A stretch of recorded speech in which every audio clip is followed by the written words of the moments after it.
Sonny Bono defied incredible odds to become a famous pop star, television personality, and congressman.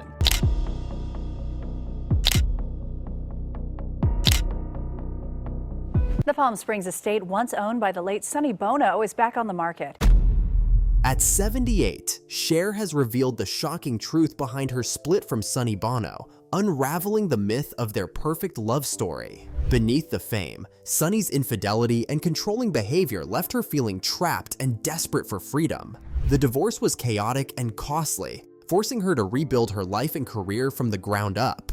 Let us uncover the secret she's kept for decades and the truth Sonny never wanted the world to know: fame, love, and control. Cher and Bono met back in 1964. He was already established in the music business, while she was just a young dreamer trying to find her place. Their relationship started under unusual circumstances. The singer, having nowhere to stay, moved in with him. What began as a practical arrangement, she cooked and cleaned in exchange for a roof over her head, grew into a partnership that would transform their lives.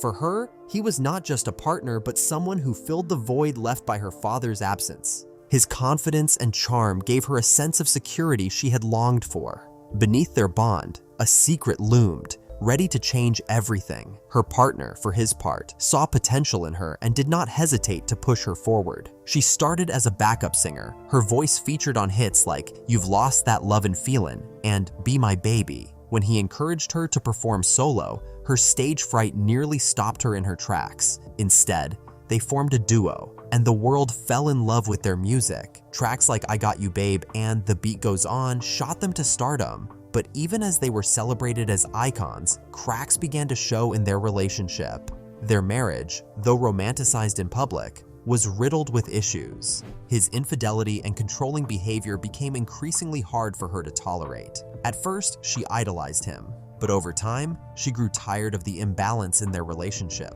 As their popularity soared, she began to find her voice, not just as a singer, but as an individual. This growing independence did not sit well with him, who preferred to keep control over both their personal and professional lives. The late 1960s were a turning point. Their musical career took a hit, and financial troubles compounded the stress. His decision to produce a movie, Chastity, with her in the lead role, ended in failure. Their finances suffered, and it forced them to rethink their strategy. Reinventing themselves, they shifted focus to comedy and launched the Sonny and Cher Comedy Hour, which quickly became a hit. Fans loved their banter and performances, and the show solidified their status as entertainment icons. While their careers rebounded, their personal lives continued to unravel. In private, she felt increasingly stifled by his dominance. His infidelity was no secret, and his controlling tendencies left her feeling trapped. She wanted to reclaim her independence, but doing so was not easy. Their lives were so intertwined that breaking free seemed almost impossible. By the early 1970s, her desire for freedom could not be ignored. In 1974, she made the bold move to separate from him. She cited his controlling behavior as the main reason, and the divorce proceedings that followed were messy. They fought bitterly over money and custody of their child Chaz. She accused him of mismanaging their finances, claiming he had taken advantage of her trust. Meanwhile, he sought custody, adding to the tension. Even after the divorce, her relationship with him remained complicated. Despite the bitterness, there was still a connection between them. She admitted it was hard to stay mad at him for long. However, the divorce left her in a tough spot financially. She had to pay him $2 million, a lesson in the importance of protecting her own interests. It was a turning point, pushing her to take control of her career and finances like never before. After the split, she was determined to prove she could thrive without him. She launched her own television show, which turned out to be a massive success. Her undeniable talent and charisma shone through, disproving the notion that she needed him to succeed. Meanwhile, his solo ventures struggled to gain traction, highlighting just how much she had contributed to their earlier success. But her journey was not without setbacks. Her solo music career faced challenges, with several albums failing to make an impact. By the late 1970s, her record contract was terminated, marking a low point. Yet, her resilience never wavered. She continued to push forward, determined to carve out a place for herself in both music and acting.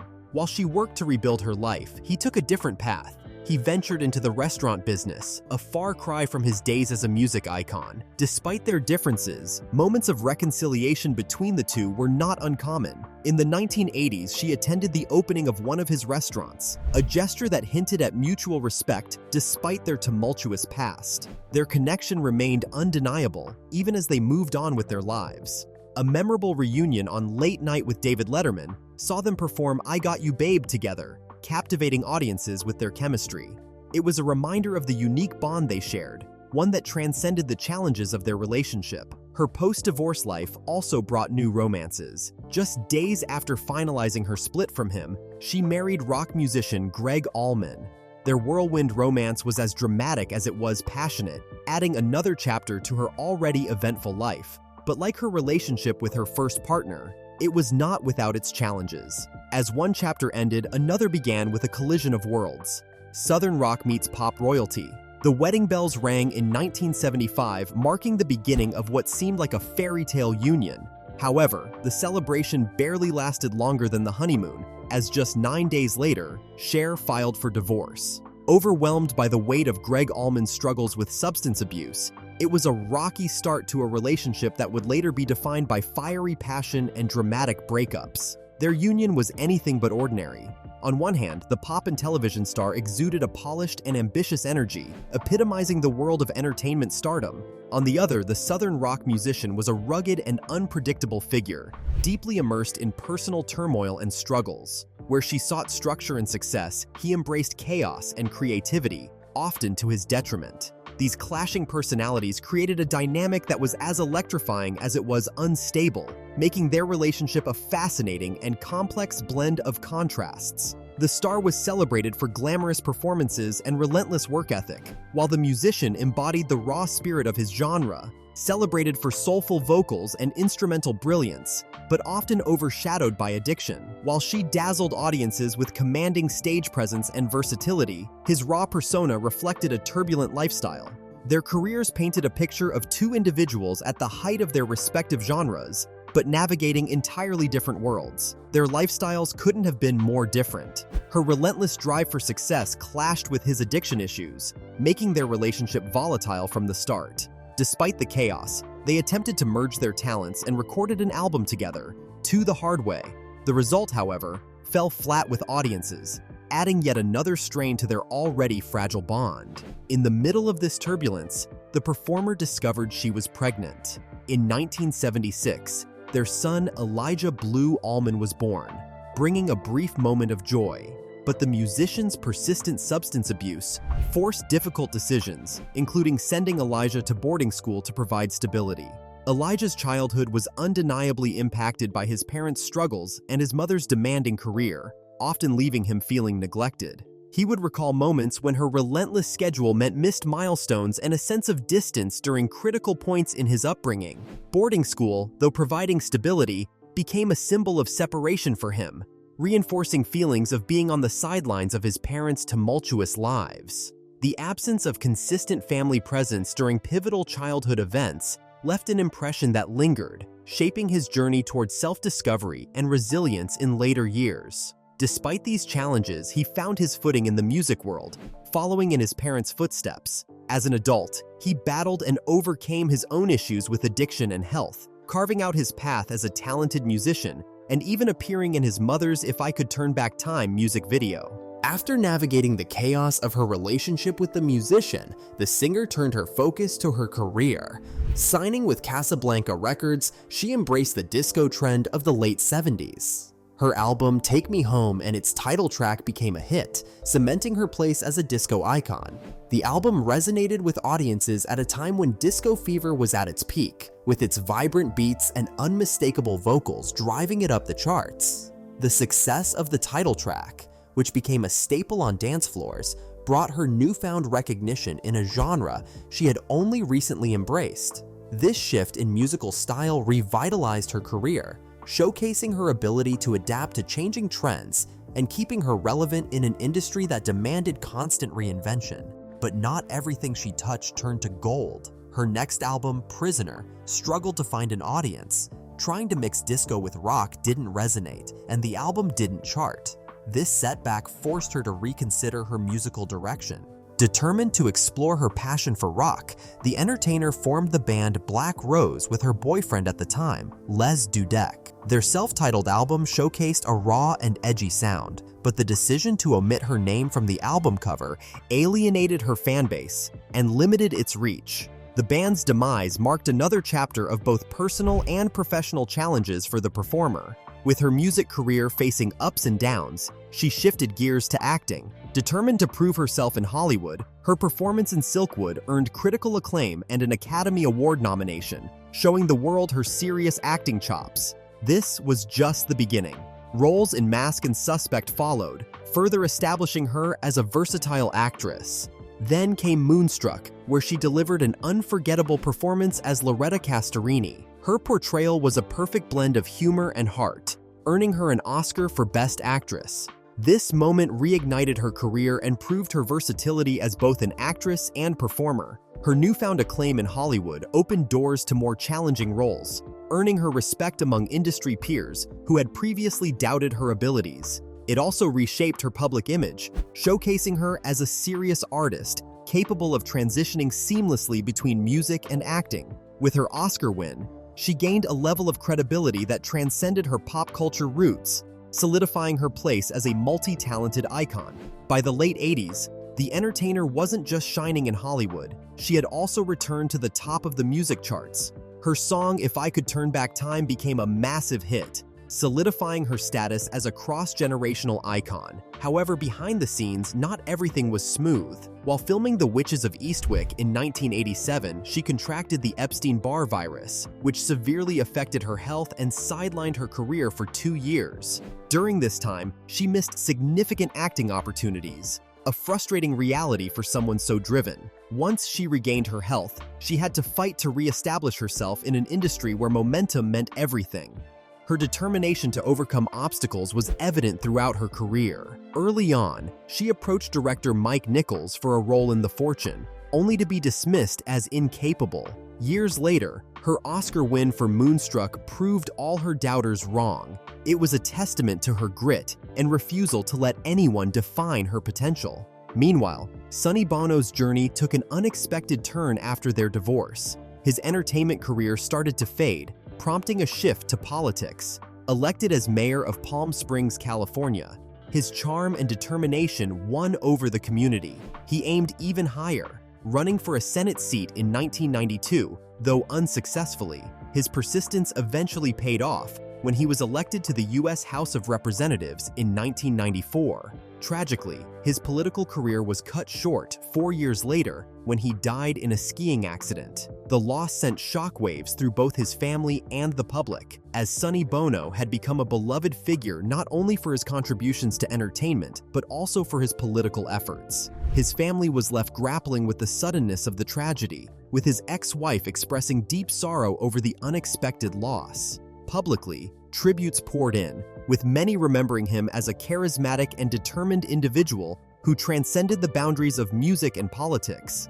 The incident highlighted the fragility of life, leaving a lasting impact on those who knew and admired him. His former partner delivered a heartfelt eulogy that captured the complexity of their relationship. She painted a picture of him as a force in her life, someone who was both unforgettable and profoundly impactful. In the aftermath of Sonny's death, his ex-wife revealed that their bond, though fraught with challenges, remained strong. She often reflected on their relationship and even consulted a medium in hopes of feeling connected to him. She spoke openly about how his presence seemed to linger in her life, offering comfort and guidance even after his passing.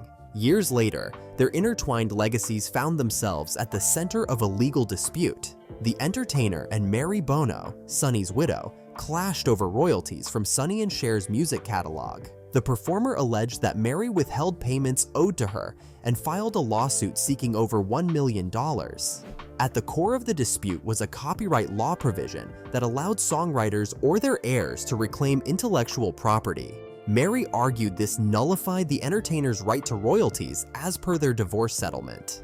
She countered, stating the agreement was binding under state law and couldn't be overridden by federal copyright laws. A federal judge ultimately ruled in her favor, affirming her 50% share of royalties. The ruling clarified that receiving royalties is separate from owning copyrights, ensuring her financial rights to their iconic songs. This legal win highlighted the enduring complexities of their shared history, even decades after their professional and personal split. Her spirit remained undimmed, leading to new triumphs ahead. The memoir, the tour, the legacy. By January 2025, Cher, who's 78, is still shaking things up in the entertainment world. Late in 2024, the legendary artist dropped a greatest hits album called Forever, celebrating 60 years of music. It's not just one version either. Fans can grab the regular Forever with 21 of her biggest songs, or they can go for Forever Fan, a digital-only edition with 40 tracks.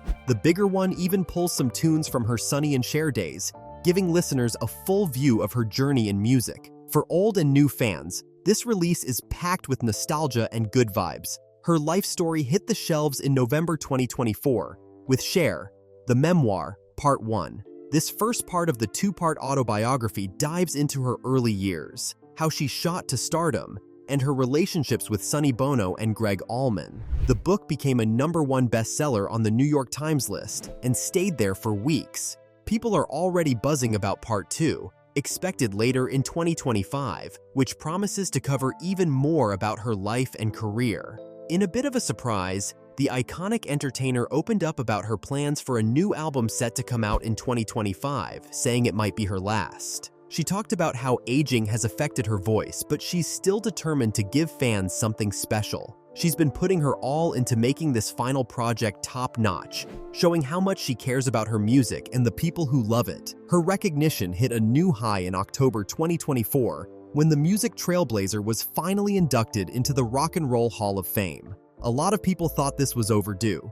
At the ceremony, she gave standout performances of If I Could Turn Back Time and Believe. The second song was a duet with Dua Lipa, proving once again she's not just a legend of the past, but still has a place in today's music scene. While promoting her memoir, the celebrated performer went on a book tour, stopping in cities like New York City, London, and San Francisco. These events weren't just about selling books. They were moments where she got up close and personal with her fans, sharing stories and connecting in a way that left a big impression. Early in 2025, the timeless star plans to hit the studio again, teaming up with Alexander Edwards, her partner who's also a music executive and producer. This collaboration has sparked her creativity and brought her back to recording original material after more than 10 years. The last time she released original songs was way before her 2023 Christmas album, so fans are eager to hear what's coming next. Her influence isn't limited to albums and books. The Cher Show, a musical that's all about her life and career, is continuing its tour into the 2024-2025 season. Packed with 35 of her greatest hits, this show gives audiences a mix of drama, music, and a glimpse into her incredible journey. As Cher steps into her next chapter, can she still surprise us, or is her career purely nostalgia? Like, comment, and subscribe for more updates and discussions.